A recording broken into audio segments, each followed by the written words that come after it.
આજના સમયમાં બે પ્રકારના યુવાનો જોવા મળે છે.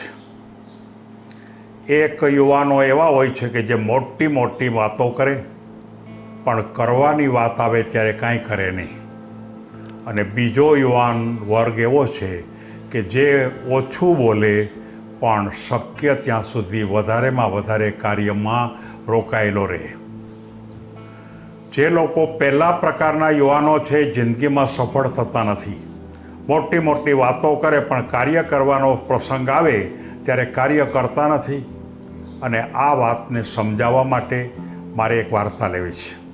અને આ વાર્તાનું હેડિંગ છે કથની અને કરણી વચ્ચે એકરૂપતા રાખવી જરૂરી છે. એટલે કે તમે કોઈ પણ વાત કહો અને તમે કરો એ બે વચ્ચે બહુ ઝાઝું અંતર ન હોવું જોઈએ. એટલે કે એનો અર્થ એ થયો કે તમે એટલું જ કહો, એટલી જ વાતો કરો કે જેટલું તમે કરી શકતા હો.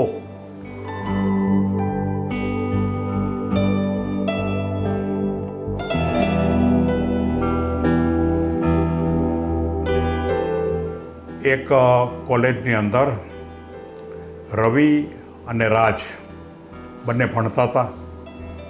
બંને મિત્રો હતા. રવિ અને રાજ બંનેની કામ કરવાની પદ્ધતિ અલગ હતી. બંને મિત્રો ખરા.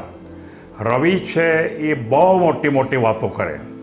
મારે તો આમ કરવું છે ને, હું મોટો બિઝનેસમેન બનીશ ને, મારે ખૂબ પૈસા કમાવા છે ને, જિંદગીમાં બહુ વધારે એવા સ્ટેજ ઉપર જવું છે.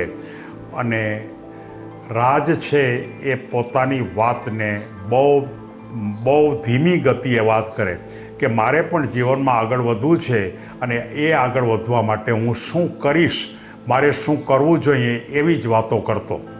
બંનેનો અભ્યાસ ચાલતો હતો.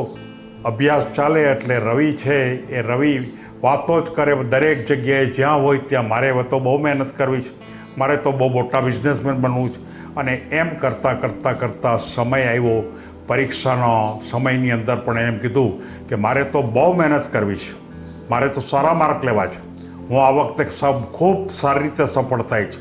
પણ કરે નહીં, વાંચવા જ ન બેસે. અને જીવનની અંદર પણ એના પોતાના વિચારો માત્ર એક જ પ્રકારના, કોઈ પણ વાતો કરે, મોટી મોટી વાતો કરે પણ ક્યારેય કરવાની ભૂમિકામાં એ લેવલમાં ન કરે.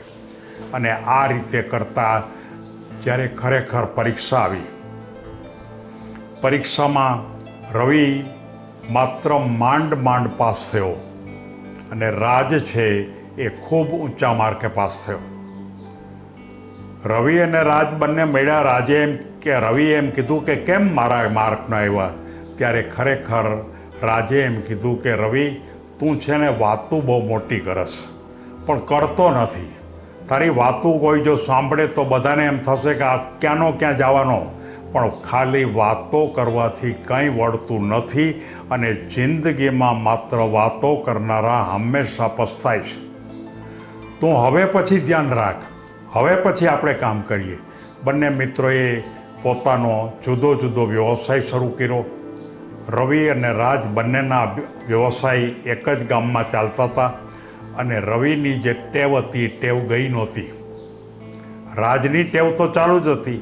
એટલે વ્યવસાય શરૂ કર્યા પણ વ્યવસાયમાં પણ આ જ વાત, મોટી મોટી વાતો એટલી મોટી કે માણસને સાંભળે તેમ થાય કે આ માણસ તો ક્યાંનો ક્યાં જવાનો છે. 2 વર્ષ પછી મારી પાસે આટલા પૈસા હશે ને, હું આટલા રૂપિયા કમાઈશ ને, હું બીજાને આમ કરીશ ને, ખૂબ મદદ કરીશ, પણ કરવાની વાત નહીં. અને રાજ છે એ ભલે થોડું બોલે પણ હકીકતમાં કરવાની વાત સૌથી વધારે આવે. અને આમ કરતાં સમય જતાં રાજ છે એ ખરેખર વ્યવસાયમાં પણ ખૂબ ઊંચે પહોંચ્યો. અને રવિ છે એ વ્યવસાયમાં પણ બહુ વિકાસ કરી શકતો નહોતો. ફરીવાર રવિને રાજ મળે છે. રાજ ફરીવાર એમ કહે છે કે રવિ, તું મારો મિત્ર છો પણ તારી આ ટેવને કાઢી નાખ, જે આજે હજારો યુવાનોમાં છે. અને હજારો યુવાનો આ ટેવને કારણે જીવનની અંદર પાછા પડે છે. રવિને ખાસ કહે છે કે તું મારી સાથે આવતો રહે, આપણે બંને ભાગીદારીમાં કામ કરીએ. અને મારી સાથે આપણે માત્ર એક જ વાત કરી કે મારી સાથોસાથ તું કામ કર. હું જેટલા કામ કરું એટલું જ તું કામ કર, અને આજથી તું નક્કી કર કે તારે બોલવાનું ઓછું અને કામ જાજુ કરવાનું. અને આ ટેવ તું જો કરીશ તો આપણે ભાગીદારીમાં જે કંપની કરશું એ કંપની પણ ખૂબ ઊંચાઈ ઉપર જશે. હંમેશા યાદ રાખો કે ખાલી વાતો આ દુનિયામાં સફળ થતી નથી.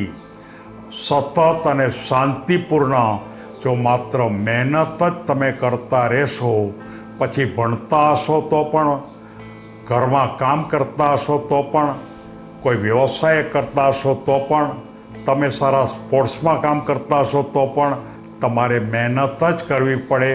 તમારી આદતને બદલાવવાનો પ્રયત્ન કરો. નવું શિક્ષણ લેવાની કોઈ જરૂર નથી. આદત બદલો અને શક્ય ત્યાં સુધી ઓછું બોલો અને વધારે કામ કરો. તમારા શબ્દો કરતાં તમારું કાર્ય બોલવું જોઈએ. હું આમ કરી નાખીશ એમ નહીં, કરીને બતાવો. શિસ્ત અને સમયનો પૂરેપૂરો ઉપયોગ કરો અને હંમેશા એક જ વાત યાદ રાખો કે તમારી કથની એટલે કે કહેવાનું, એટલે કે બોલવાનું, એટલે કે વાતો કરવાની અને તમે જે કરો છો આ બે વચ્ચે ડિસ્ટન્સ ન હોવું જોઈએ. એટલે કે એવી જ વાતો કરો કે જે તમે કરી શકતા હો. તમે જે ન કરી શકતા હો એ વાતો જ ન કરો. અને આ જો ટેવ તમે પાડશો તો જિંદગીની અંદર ક્યારેય તમે પાછા નહીં પડ્યો. મોટા ઉદ્યોગપતિ, બહુ મોટા સ્પોર્ટ્સમેન, કદાચ બહુ મોટા કલાકાર, આ બધામાં જે લોકો ટોપ ઉપર પહોંચ્યા છે એણે માત્ર આ એક જ બાબત યાદ રાખી છે કે હું કરી બતાવીશ. કોઈ પણ માણસ છે એ તમે બોલશો તો સ્વીકારશે નહીં, પણ તમે કરી બતાવો તો તમને 100% સ્વીકારશે. હું આમ કરી બતાવીશ તો કોઈ નહીં સ્વીકારે તમને, પણ કરીને બતાવો. અને આ વાત ખૂબ જ મહત્ત્વની છે અને આજની યુવા પેઢી માટે સૌથી અગત્યની વાત છે. અને ખાસ કરીને માતા પિતા અને શિક્ષકોને પણ મારે કહેવું છે કે તમારા વિદ્યાર્થીઓ અથવા તમારા સંતાનોને આ બાબત માટે તમે હેબિટ પાડો. બહુ મોટી મોટી વાતો કરનારને કામ કરતાં કરશો તો જ જીવનમાં આગળ વધશે. એવી લાગણી સાથે આજની વાત પૂરી કરું છું. સૌને ધન્યવાદ.